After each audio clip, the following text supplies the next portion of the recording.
Social media വഷളാക്കിയിരിക്കുന്ന ഇവിടുത്തെ കുട്ടികളെ അല്ല, മുതിർന്നവരെ, അമ്മാവന്മാരെ. 50-60 ഒക്കെ കഴിഞ്ഞവരാണ് സോഷ്യൽ മീഡിയയിൽ തെറി പറയുന്നവർ. അനാവശ്യമായ ശരീരഭാഗങ്ങൾ കാണിച്ചിട്ട് സ്ത്രീകളോട് മോശമായി പെരുമാറുന്നതും സ്വന്തം മുറിയിൽ മക്കളും പേരമക്കളും കിടന്നുറങ്ങുന്ന അച്ഛനും അമ്മാവന്മാരും ഒക്കെയാണ്. ബ്ലൂ ഫിലിം ഇൻഡസ്ട്രി നിലച്ചുപോയോ? ഇതൊക്കെ ഭരണകൂടത്തിന്റെ അനുമതി ഇല്ലാതാണ് നടക്കുന്നതെന്നാണോ വിചാരം? ഗവൺമെന്റുകളുടെ അത്തരം നിരോധനങ്ങളെ ഒന്നും നമ്മൾ മുഖവിലേക്ക് എടുക്കേണ്ട ആവശ്യമില്ല. ഇപ്പൊ പലതും നിരോധിക്കും അല്ലേ? ഇതെല്ലാം ഒരു ബാലൻസ് ആക്ടാണ്. ഇത് കൊണ്ടുപോവുകയാണ്. ചതിക്കപ്പെടലിന് വിധേയമാകുന്ന, അറിഞ്ഞുകൊണ്ട് ചെന്ന് ചാടിക്കൊടുക്കുന്ന ഒരു ജനതയുണ്ടെങ്കിൽ നമ്മളാണ്, മലയാളികളാണ്. പുതിയ തലമുറ കൺഫ്യൂസ്ഡ് ആണോ, കുഴപ്പക്കാരാണോ, അതോ കുറ്റക്കാരാണോ? അത് നമ്മളാണോ ഇനി കൺഫ്യൂസ്ഡ് എന്നുള്ളതാണ്. കാരണം അവർ കല്യാണം വേണ്ടാന്ന് പറയുന്നു, ലിവിങ് ടുഗെദർ താല്പര്യപ്പെടുന്നു. ഇനി ഡിവോഴ്സ് ആണെങ്കിൽ തന്നെ വളരെ സിമ്പിളായിട്ട് കരുതുന്ന ഒരു തലമുറയാണ്. അപ്പോൾ കലാ, സാംസ്കാരിക, സാമൂഹിക മേഖലകളിലൊക്കെ ആക്ടിവിസ്റ്റ് ആയിട്ടുള്ള ശൈലജ മാമിന് ഇതിലെന്താണ് പറയാനുള്ളത്? നമ്മളുടെ അമ്മയിലേക്ക് നോക്കൂ, അച്ഛനിലേക്ക് നോക്കൂ, അവരുടെ അപ്പുറത്ത് നമ്മുടെ മുത്തശ്ശനിലേക്ക്, മുത്തശ്ശിയിലേക്ക് നോക്കൂ, നമ്മളിലേക്ക് പിന്നെ തിരിഞ്ഞു വന്ന് നോക്കൂ, കണ്ണാടിയിലേക്ക് നോക്കൂ. എന്താണ് വ്യത്യാസം? വലിയ വ്യത്യാസമല്ലേ? ഇപ്പൊ ബ്ലാക്ക് ആൻഡ് വൈറ്റ് കാലത്തെ മനുഷ്യന്മാരുടെ പടങ്ങൾ നോക്കൂ, മലയാളികളുടെ പടങ്ങൾ നോക്കൂ, മാറ്റമില്ലേ? ഓലയിട്ട വീട് കാണാൻ പറ്റുന്നുണ്ടോ ഇവിടെ? ചുമട് താങ്ങികൾ കാണുന്നുണ്ടോ? ചായക്കടകളുണ്ടോ? നമ്മൾ പണ്ട് കേട്ടിരുന്ന ബാർബർ ഷോപ്പുകളുണ്ടോ? മാറ്റമല്ലേ? പിന്നെ എന്തുകൊണ്ടാണ് നമ്മുടെ ചെറുപ്പക്കാരുടെ മാറ്റത്തെയും അവരുടെ തീരുമാനത്തെയും അവരുടെ അഭിപ്രായത്തെയും നമ്മൾ എന്തോ ഒരു വലിയ ആഗോള പ്രതിഭാസമായി കാണുന്നത്? അതിനെ പേടിക്കുകയാണോ? തീർച്ചയായും ഭയപ്പെടുകയാണ്. ഇപ്പോൾ പണ്ടും ഉണ്ടായിരുന്നു ഇങ്ങനത്തെ തന്തവൈബും അച്ഛൻ സിൻഡ്രം ഒക്കെ പണ്ടും ഉണ്ട്. പക്ഷെ സോഷ്യൽ മീഡിയ ഇല്ലാത്തതുകൊണ്ട് ആരും ആഘോഷിച്ചില്ല. ടെലിവിഷൻ ചാനലുകൾ ഇല്ലാത്തതുകൊണ്ട് അതൊരു ചർച്ചാ വിഷയമായില്ലെന്നേ ഉള്ളൂ. എല്ലാ കാലത്തും നിഷേധികളായ മക്കളുണ്ട്, താന്തോന്നികളായ മരുമക്കളുണ്ട്, കുലം മുടിക്കുന്നവർ എന്ന് പറയുന്ന സോക്കാൾഡ് കുരുത്തം കെട്ടവരുണ്ട്. അവർ ചിലർ സിനിമയിൽ പോയി, ചിലർ പാട്ടുകാരായി, ചിലർ ഫുട്ബോൾ കളിച്ചു, ചിലർ വീട് വിട്ടുപോയി മദ്രാശി തെരുവിൽ അലഞ്ഞു അല്ലേ? ഇങ്ങനെയുള്ള കുരുത്തം കെട്ടവരാണ് ചരിത്രം ഉണ്ടാക്കിയേക്കുന്നത്. അവരാണ് ലോകം നിർമ്മിച്ചത്. ഇവരെല്ലാവരും ആണോ ലോകത്തിൽ? ഉറപ്പല്ലേ? ബഹുസ്വരത എന്ന് പറയുന്നതാണ് നമ്മുടെ ഭരണഘടന പറയുന്ന ഏറ്റവും അടിസ്ഥാന വിഷയം. ഇന്ത്യയുടെ ഏറ്റവും പ്രധാനമായിട്ടുള്ള കളർഫുൾ ആയിട്ടുള്ള, നമ്മൾ എവിടെ തിരിഞ്ഞാലും നമുക്ക് പച്ചയിലെ പൂക്കളാണ് നമ്മുടെ മനസ്സ് നിറച്ചല്ലേ? പച്ച മാത്രമല്ല നമ്മൾ കാണുന്നത്. പച്ചപ്പുള്ള നാടെന്ന് നമ്മൾ കേരളത്തെ പറയുമ്പോഴും പച്ചയിൽ വർണ്ണങ്ങളുണ്ട്. നമുക്ക് പച്ചയിലയിൽ തന്നെ എത്ര പച്ചയുണ്ട്? എണ്ണിയാൽ തീരാത്ത പച്ചയുണ്ട്. പച്ച എന്ന് പറയുമ്പോൾ തന്നെ മനസ്സിലേക്ക് ഓടിയെത്തുന്ന എത്ര പച്ചകളാണ്. അപ്പൊ വൈവിധ്യതയാണ്. അപ്പൊ ഈ യൂണിറ്റി ഇൻ ഡൈവേഴ്സിറ്റി അല്ലെങ്കിൽ വൈവിധ്യത എന്നൊക്കെ പറയുമ്പോൾ ഇപ്പൊ LGBTQ ഒക്കെ അംഗീകരിക്കുന്നുണ്ട്. എന്നാൽ തന്നെ ഒരു സൈഡിൽ ഇതിനെതിരെ പറയുന്ന ഒരു ന്യൂ ജനറേഷൻ ആൾക്കാർ. അതെപ്പോഴും വേണമല്ലോ. വൈരുദ്ധ്യത്തിൽ നിന്നല്ലേ പുതിയതുണ്ടാവുക. എതിർപ്പുകളില്ലെങ്കിൽ എങ്ങനെ മുന്നോട്ട് പോകും? ഇപ്പൊ ട്രാഫിക് ജാം ഉണ്ടായെങ്കിലല്ലേ ട്രാഫിക് ക്ലിയറൻസ് ഉള്ളൂ. പോലീസുകാരവിടെ നിൽക്കുന്നതിന് വേണ്ടിയല്ലേ? എന്തിനാണ് നമ്മൾ എത്ര പരിഷ്കൃതരായിരിക്കുമ്പോൾ നമ്മൾ റെഡ് ലൈറ്റ്, ഗ്രീൻ ലൈറ്റ് ഒക്കെ വെച്ചിരിക്കുന്നത്? അവിടെ ഒരു ജാം ഉണ്ടെങ്കിൽ ക്ലിയറൻസിന്, ജാം ഉണ്ടാകാതിരിക്കാൻ വേണ്ടി, അങ്ങനെ പല പല ആംഗിളാണ്. അപ്പോൾ എതിരുകൾ ഉണ്ടാവുക സ്വാഭാവികമാണ്. പൊളിറ്റിക്കൽ പാർട്ടികൾ ഉണ്ടായിരിക്കുന്നത് ഐഡിയോളജിക്കൽ ഡിഫറൻസ് ഉള്ളത് കൊണ്ടാണ് അല്ലേ? പ്രതിപക്ഷം, ജനാധിപത്യത്തിൽ തന്നെ ഒരു പ്രതിപക്ഷം ഇല്ലെങ്കിൽ പിന്നെ ജനാധിപത്യം ഇല്ലല്ലോ. അപ്പോൾ എതിർപ്പുകളെ നമ്മൾ വെൽക്കം ചെയ്യുകയാണ് വേണ്ടത്. എതിർപ്പുകൾ അനിവാര്യമാണ്. എപ്പോഴും ഈ ഈ ഈ മുഖാമുഖം എന്ന് പറഞ്ഞാൽ എന്താണ്? ചോദ്യവും ഉത്തരവും വരുന്നില്ലേ? അതൊരു പ്രതിപക്ഷവും ഭരണപക്ഷമല്ലേ? ചോദ്യം ചോദിക്കാനിരിക്കുന്ന നിങ്ങൾ എൻ്റെ അടുത്തുനിന്ന് പ്രതീക്ഷിക്കുന്ന ചില ഉത്തരങ്ങളാണ്. ചിലപ്പോൾ നിങ്ങളുടെ ചോദ്യത്തോട് തന്നെ ഞാൻ വിയോജിക്കും. ഇത് അനിവാര്യമാണ്. ലോകത്തിൻ്റെ നിലനിൽപ്പ് ഈ പറയുന്ന കോൺട്രഡിക്ഷനിലാണ്. കോൺട്രഡിക്ഷൻ ഇല്ലെങ്കിൽ പിന്നെ ഒന്നും ഉണ്ടാകുന്നില്ല. പക്ഷെ ഈ സോഷ്യൽ മീഡിയയുടെ ഈ ഒരു അതിപ്രസരം ഉണ്ടല്ലോ, അത് ഈ ന്യൂ ജനറേഷനെ വല്ലാണ്ട് ബാധിക്കുന്നില്ല. അവർക്ക് എന്തിനും എതിരും അഭിപ്രായം പറയാനുള്ളൊരു ധൈര്യവും അതിനേക്കാൾ കൂടുതൽ ഒരു സാമർഥ്യ ബുദ്ധിയും ഒക്കെ ഉണ്ടാവുന്നില്ലേ? ആ വിഷയത്തെ കാണേണ്ട വേറൊരു തരത്തിൽ കൂടിയാണെന്ന് എനിക്ക് തോന്നുന്നത്. കാരണം സോഷ്യൽ മീഡിയ വഷളാക്കിയിരിക്കുന്ന ഇവിടുത്തെ കുട്ടികളെ അല്ല, മുതിർന്നവരെ, അമ്മാവന്മാരെ. 50-60 ഒക്കെ കഴിഞ്ഞവരാണ് സോഷ്യൽ മീഡിയയിൽ തെറി പറയുന്നവർ അല്ലേ? രാത്രികാലങ്ങളിൽ അനാവശ്യമായ ശരീരഭാഗങ്ങൾ കാണിച്ചിട്ട് സ്ത്രീകളോട് മോശമായി പെരുമാറുന്നതും കുട്ടികളോട് മോശമായി പോയി കമന്റ് ഇടുന്നതും ഒക്കെ വീട്ടിൽ സ്വന്തം മുറിയിൽ മക്കളും പേരമക്കളും കിടന്നുറങ്ങുന്ന അച്ഛനും അമ്മാവന്മാരും ഒക്കെയാണ് അല്ലേ?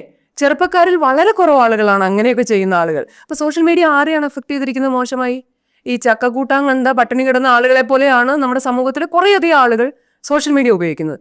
ചെറുപ്പക്കാർ സോഷ്യൽ മീഡിയ പലതരത്തിൽ വ്യാപകമായി ഗുണപരമായി ഉപയോഗിക്കുന്നവരാണ്. പഠനത്തിന് ഉപയോഗിക്കുന്നവരുണ്ട്, അവർ ബിസിനസ് ഉപയോഗിക്കുന്നവരുണ്ട്, പലതരം ട്യൂട്ടോറിയലുകളിലൂടെ ടെക്നോളജി പഠിക്കുന്നവരുണ്ട്, ബിസിനസ് പഠിക്കുന്നു, എക്കണോമിക്സ് പഠിക്കുന്നു, അക്കൗണ്ടൻസി പഠിക്കുന്നു, സ്വന്തമായി ആപ്പ് ഡെവലപ്പ് ചെയ്യുന്നു, അല്ലേ, ഓൺലൈൻ ബിസിനസ്, എന്തെല്ലാം തരത്തിൽ വളരെ അവിടെയും ഭയങ്കര ബഹുസ്വരതയാണ്. വളരെ വളരെ വെറൈറ്റി രീതിയിലാണ് യങ്സ്റ്റേഴ്സ് സോഷ്യൽ മീഡിയ ഉപയോഗിക്കുന്നത്. പിന്നെ ആവശ്യം വരുമ്പോൾ 2 തെറി കൊടുക്കണേ അവർ വന്ന് കൊടുക്കും. അത് കൊടുക്കണ്ടേ? കൊടുക്കട്ടെ. എന്റെ അപ്പനിട്ട് വിളിക്കുമ്പോൾ ഞാൻ പിന്നെ കേട്ടോണ്ട് നിൽക്കുവോ? അങ്ങനെയുള്ള കറക്റ്റാണ്. കുട്ടികളിലെ ഒരു പ്രതിരോധ ഇമ്മ്യൂണിറ്റി പവർ ഇല്ലേ, അതിനെ നമ്മൾ ബൂസ്റ്റ് ചെയ്ത് കൊടുക്കുകയാണ് വേണ്ടത്. അവർ അങ്ങനെ ആകുമ്പോൾ മാത്രമാണ് അവർ വഴിതിരിഞ്ഞ് മറ്റേ മോശം മെയിൻ റോഡ് ഇവിടെ കിടക്കുമ്പോൾ അവർ അവിടെ അപകടമുള്ള ഒരു വഴിയിലേക്ക് വണ്ടി എടുക്കുമ്പോൾ നമുക്ക് പറഞ്ഞാൽ അവർ കേൾക്കണമെന്നുണ്ടെങ്കിൽ അവരുടെ പോസിറ്റിവിറ്റിയെ നമ്മൾ ബൂസ്റ്റ് ചെയ്യണം. പക്ഷേ ഈ ഇൻസ്റ്റാഗ്രാം റീൽസ് കാണുമ്പോഴും അല്ലെങ്കിൽ അങ്ങനെയൊക്കെ ഒരുപാട് കുട്ടികൾ കാണാൻ പാടില്ലാത്ത കണ്ടന്റുകൾ വരുന്നുണ്ട്. അപ്പോൾ നമ്മളോട് പറയും, നിങ്ങൾ എന്തിനാ 18 വയസ്സ് താഴെയുള്ള കുട്ടികൾക്ക് ഇൻസ്റ്റാഗ്രാം കൊടുക്കുന്നതെന്ന് പറയും. അത് നമ്മളെ കൊണ്ട് പോസിബിൾ അല്ല. അപ്പോൾ ഈ റീൽസ് ഒക്കെ കാണുമ്പോഴും ഇവർക്ക് പ്രായത്തിനെ കവിഞ്ഞൊരു അറിവ് ഇവരിലേക്ക് കിട്ടുന്നുണ്ട് ഇപ്പോഴത്തെ കുട്ടികൾ. അത് ഡേഞ്ചറസ് ആണോ? അത് നമ്മൾ നോക്കൂ, അങ്ങനെയാണ് മരുന്ന് കഴിക്കുന്ന ഡേഞ്ചറസ് ആണ്. നിങ്ങൾ മരുന്ന് കഴിക്കുന്ന ഡേഞ്ചറസ് ആണ്. നിങ്ങൾ ഇക്കണ്ട ഹോട്ടലുകളിലൊക്കെ പോയി കുട്ടികൾക്ക് ആഘോഷമായി വാങ്ങിച്ചു കൊടുക്കുന്ന ഭക്ഷണങ്ങളിൽ പലതും വിഷമാണ്, ക്യാൻസറസ് ആണ്. നിങ്ങൾക്കത് നിർത്താൻ പറ്റുമോ? ഒരു ബർത്ത്ഡേ എവിടെയാണ് ആഘോഷിക്കുന്നത്? കല്യാണ പാർട്ടി എവിടെയാണ് ആഘോഷിക്കുന്നത്? മന്തി ഇല്ലാത്ത ഒരു ആഘോഷമുണ്ടോ? ഇപ്പം ഷാർജ കുടിക്കാത്ത കുട്ടികളുണ്ടോ? ഷവർമ കഴിക്കാത്ത കുട്ടികളുണ്ടോ? ഇതൊക്കെ എത്ര പേര് മരിക്കുന്നു അതുകൊണ്ട്? ഇല്ലേ? ഷവർമ മരിച്ചു, ഫുഡ് പോയ്സൺ കൊണ്ട് എത്ര ആളുകൾക്ക് പിന്നെ പ്രശ്നങ്ങൾ ഉണ്ടാകുന്നു, മരുന്ന് അലർജി എത്ര പേർക്ക് ഉണ്ടാകുന്നു, സർജറി ഫെയിലിയർ എത്ര പേർക്ക് ഉണ്ടാകുന്നു, ഈ ആക്സിഡന്റ് അല്ലേ, അതുകൊണ്ട് വണ്ടി മേടിച്ചു കൊടുക്കാതിരിക്കുന്നുണ്ടോ ആർക്കെങ്കിലും? ഇതിനെല്ലാം കാണുന്നത് നമ്മുടെ ഒരു മനോഭാവത്തിന്റെ പ്രശ്നമാണ്. പുതിയതായി വരുന്ന എന്തിനോടും നമുക്കൊരു പ്രശ്നമാണ്. ഇപ്പൊ ഷക്കീലയുടെ സിനിമ ഇവിടെ വന്നപ്പോൾ എന്താ ഉണ്ടായി? ഷക്കീല പോയി കഴിഞ്ഞപ്പോൾ അതൊക്കെ നിന്നോ? അത്തരം സിനിമ അങ്ങനെ മെയിൻ സ്ട്രീം ഓഡിറ്റോറിയത്തിൽ കാണിക്കുന്ന റിലീസ് ചെയ്യുന്ന സിനിമകൾ കുറഞ്ഞപ്പോൾ ഇവിടെ ബ്ലൂ ഫിലിം ഇൻഡസ്ട്രി നിലച്ചുപോയോ? ഇല്ല. അവരവിടെ നിന്ന് മാറി നമ്മുടെ ബെഡ്റൂമിലേക്ക് ഡയറക്റ്റ് വരികയാണ് ചെയ്തത്. ഇപ്പൊ ഇത് കയ്യിലുള്ളത് കൊണ്ടാണ് ബ്ലൂ ഫിലിം നിർമ്മാണം ഇവിടെ പിന്നെ പരസ്യമായി നടക്കാത്തത്. അതിന്റെ ആവശ്യമില്ല. അപ്പോൾ പക്ഷേ മൊബൈൽ തുറന്നാൽ എന്താ ഉള്ളത് അതിനകത്തിൽ? ഭീകരമായിട്ടുള്ള ഫ്ലഷ് ബിസിനസ് അവിടെ തഴച്ചു വളരുകയല്ലേ. ഒരിക്കലും ഏതെങ്കിലും അബദ്ധത്തിൽ ഏതെങ്കിലും ഒന്നിൽ കൈമുട്ടി പോയി കഴിഞ്ഞാൽ പിന്നെ അത്തരം സാധനങ്ങൾ നമ്മളുടെ ഫീഡിലേക്ക് വന്നുകൊണ്ടിരിക്കുകയാണ്. അപ്പൊ എവിടെയാണ് ഈ അപകടം? പക്ഷെ ഇന്ത്യൻ ഗവൺമെന്റ് തന്നെ ഒരു സമയത്ത് പോൺ സൈറ്റ് ഒക്കെ നിരോധിക്കുകയുണ്ടായില്ലേ? അതെന്തിനാണ് അങ്ങനെ ചെയ്തത്? ഈ ഗവൺമെന്റുകളുടെ അത്തരം നിരോധനങ്ങളെ ഒന്നും നമ്മൾ മുഖവിലേക്ക് എടുക്കേണ്ട ആവശ്യമില്ല. ഇപ്പൊ പലതും നിരോധിക്കും അല്ലേ, കുറച്ച് കഴിഞ്ഞ് ഇങ്ങനൊരു കണ്ണടയും ഇങ്ങനൊരു കണ്ണടയാണ്. ഇതെല്ലാം ഒരു ബാലൻസ് ആക്റ്റാണ്. ഇത് കൊണ്ടുപോവുകയാണ്. ഇതൊക്കെ ഭരണകൂടത്തിന്റെ അനുമതി ഇല്ലാതാണ് നടക്കുന്നതെന്നാണോ വിചാരം? എല്ലാം ഭരണകൂടം അറിഞ്ഞുകൊണ്ടുള്ള ചെയ്തിയാണ്. നമുക്കറിയാമെങ്കിൽ എന്തുകൊണ്ട് പോലീസുകാർക്ക് ഭരണകൂടത്തിന് അറിയാതിരിക്കുന്നു? ഇവിടുത്തെ സാധാരണ പൊതുജനങ്ങൾക്ക് ഇതെല്ലാം അറിയാം. ഇതിന്റെ റൂട്ട് എവിടെയാണ്, ഇതിന്റെ ആക്ഷൻ എങ്ങനെയാണ് സംഭവിക്കുന്നത്, ഇതിന്റെ റിസൾട്ട് എന്താണ് സംഭവിക്കുന്നത്, ഇത് പ്രൊഡ്യൂസ് ചെയ്യുന്നത് നെഗറ്റീവ് എനർജിയാണോ പോയി, ഇതെല്ലാം സാധാരണ മനുഷ്യർക്ക് പോലും അറിയാം. പക്ഷെ അത് തിരിച്ചറിഞ്ഞാലും അവരുടെ ലൈഫിൽ അഡോപ്റ്റ് ചെയ്യാനുള്ള ഒരു പ്രത്യേകതരം കേപ്പബിലിറ്റി സംശീകരിക്കേണ്ടതുണ്ട്. അതവർക്ക് കിട്ടുന്നില്ല എന്നുള്ളതാണ് പൊതുജനങ്ങളുടെ ഒരു പ്രശ്നം. അത് നമ്മുടെ നാട്ടിൽ നടക്കുന്ന പലതരം അവബോധ പ്രക്രിയകളും ഈ പറയുന്ന ബ്രെഡിന്റെ പുറത്ത് ജാം വെക്കുന്നത് പോലെ തന്നെയാണ്. അത് റൂട്ടിലേക്ക് ഇറങ്ങുന്നില്ല എന്നുള്ളതാണ്. അപ്പം ഗവൺമെന്റിനറിയാം, പോലീസിനറിയാം, കോടതികൾക്കറിയാം. ഇതറിയാത്തവരായിട്ട് ആരുമില്ല. ഇപ്പം നമ്മൾ ഒരു പൊതുവെ പറയാനൊരു കാര്യമുണ്ട്. അതായത് നമ്മൾ സാധാരണക്കാരൻ സമൂഹത്തെ നോക്കി കാണുന്നതും ഒരു കലാകാരൻ അല്ലെങ്കിൽ ഒരു കലാകാരി സമൂഹത്തെ നോക്കി കാണുന്നതും ഡിഫറെൻ്റ് ആണ്.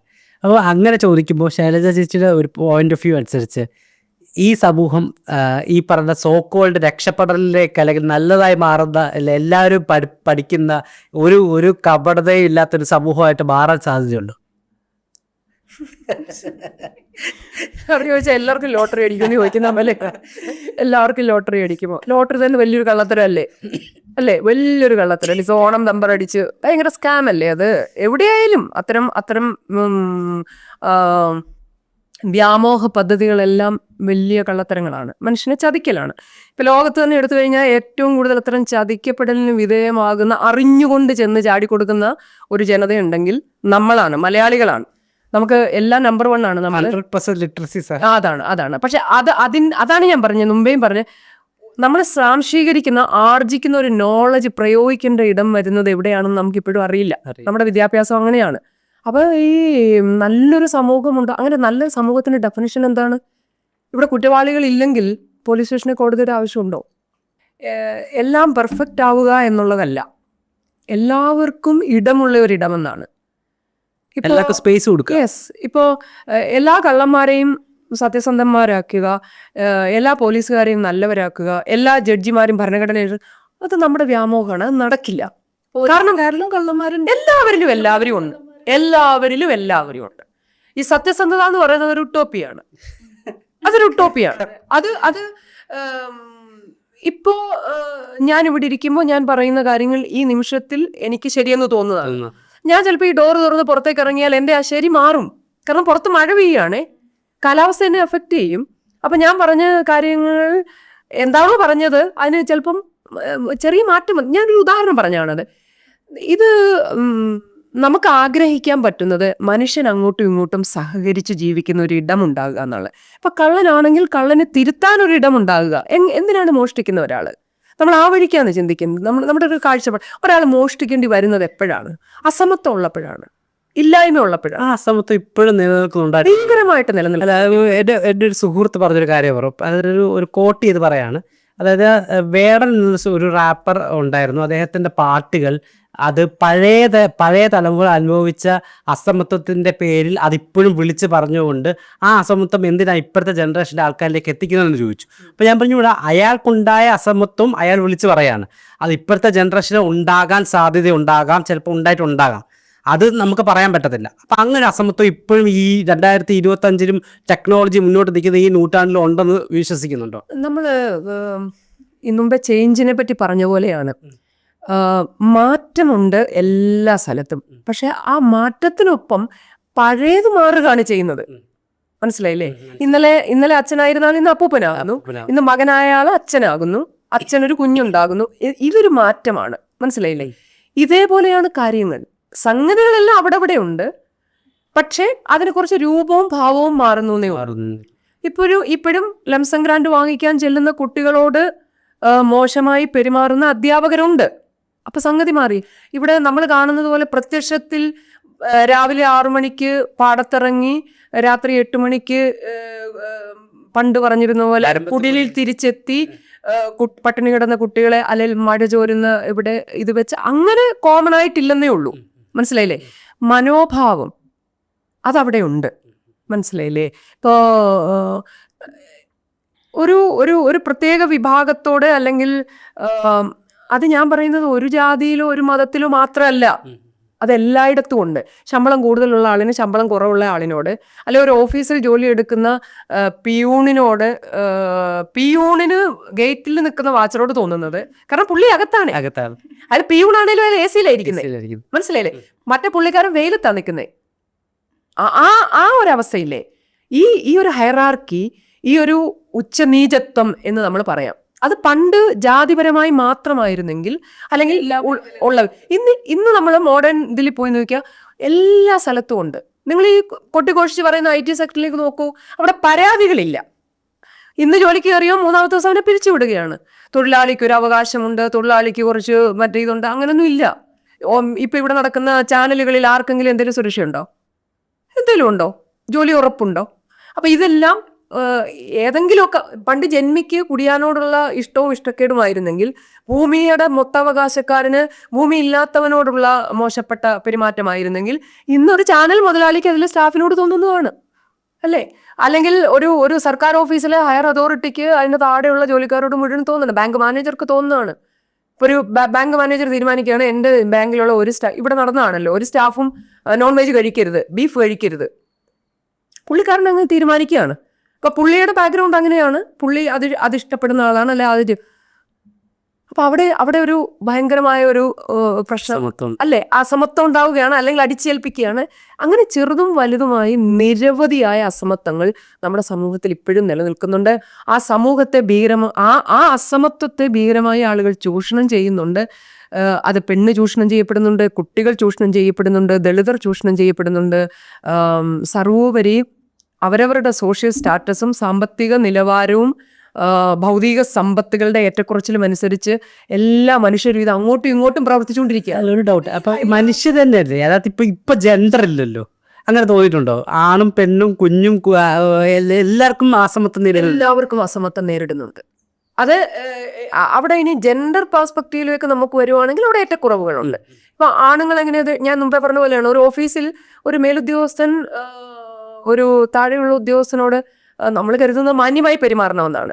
ഒഫീഷ്യൽ കാര്യങ്ങൾ അയാളോട് ഒഫീഷ്യലി പറയുക, അയാളുടെ പേഴ്സണൽ കാര്യത്തിൽ ഹരാസ് ചെയ്യാതിരിക്കുക. അല്ലെങ്കിൽ ഇനിയിപ്പോൾ ആരായാലും മുഖ്യമന്ത്രി ആയാലും ഒരാളെ അഭിസംബോധന ചെയ്യുമ്പോൾ പിന്നെ ഏതെങ്കിലും തരത്തിൽ ബോഡി ഷെയ്മിങ് നടത്തുകയോ അല്ലെങ്കിൽ ഏതെങ്കിലും തരത്തിൽ പരാമർശം നടത്തുകയോ ഒക്കെ ചെയ്യുന്നത് പദവികളുടെ ദുരുപയോഗമാണ്, അല്ലേ? ഒരു സ്ഥാനത്തിരിക്കുകയാണ്. ഇപ്പം എനിക്ക് മൈക്ക് കിട്ടുന്നു, അല്ലെങ്കിൽ എന്നോട് ഒരാളൊരു അഭിപ്രായം ചോദിക്കുകയാണ്. ഈ അഭിപ്രായം ചോദിക്കുന്ന ആള് താഴെയും അഭിപ്രായം പറയുന്ന ആള് മുകളിലും ആകുന്നില്ലേ? അവിടെ ഒരു ഹയറാർക്കി ഉണ്ട്. കാരണം പറയുന്ന ആളിന് എന്തും പറയാം, അത് എഡിറ്റ് ചെയ്ത് വേറെ വിഷയം. പക്ഷെ പറയുന്ന ആളിന്റെ കയ്യിലാണ് ആ സമയത്ത് ഈ പറയുന്ന അതോറിറ്റി ഇരിക്കുന്നത്. അപ്പൊ അവര് വായിത്തോന്നൊക്കെ പറയും, അവർക്ക് ഇഷ്ടമുള്ളതൊക്കെ പറയും. അതും ഒരു അസമത്വമാണ്. കാരണം ശ്രീനാരായണ ഗുരു പറഞ്ഞ പോലെ നിങ്ങൾ കണ്ണാടിയിൽ നോക്കുക എന്നാ പറഞ്ഞേ, ദൈവത്തെ കാണാൻ. നിങ്ങളിൽ തന്നെയാണ് ദൈവം. അപ്പൊ എൻ്റെ മുന്നിൽ നിൽക്കുന്ന ഒരാളാണ് എൻ്റെ കണ്ണാടി എന്ന് ഞാൻ വിശ്വസിക്കുന്നുണ്ടെങ്കിൽ ഞാൻ അവിടെ സമത്വം സൃഷ്ടിക്കുന്നു എന്നാണ്. എനിക്ക് എന്നിൽ വിളയാടുന്ന, അല്ലെ എന്നിൽ കളിക്കുന്ന, എന്നിൽ നിറഞ്ഞിരിക്കുന്ന ചൈതന്യം തന്നെയാണ് എൻ്റെ മുന്നിലിരിക്കുന്ന ഒരു മനുഷ്യരൂപത്തിലും നിറഞ്ഞു നിൽക്കുന്നത് അല്ലെങ്കിൽ പ്രവർത്തിക്കുന്നത് എന്ന് ഞാൻ വിശ്വസിക്കുകയാണെങ്കിൽ എനിക്ക് അയാളുടെ മുഖത്ത് നോക്കി അസഭ്യം പറയാനോ അയാളുടെ ശാരീരിക വൈകല്യങ്ങളെക്കുറിച്ച് പറയാനോ അയാളുടെ പദവി നോക്കി അയാളെ അധിക്ഷേപിക്കാനോ അയാളുടെ സാമ്പത്തിക ഭദ്രതയില്ലായ്മയോ കുറഞ്ഞ ശമ്പളത്തെയോ വീട്ടിലെ പട്ടിണിയെയോ വസ്ത്രത്തെ നോക്കിയിട്ടോ കഴിക്കുന്ന ഭക്ഷണത്തെ നോക്കിയിട്ടോ എനിക്കൊന്നും പറയാൻ പറ്റില്ല. കാരണം ഞാൻ അവിടെ എന്നെ തന്നെയാണ് കാണുന്നത്.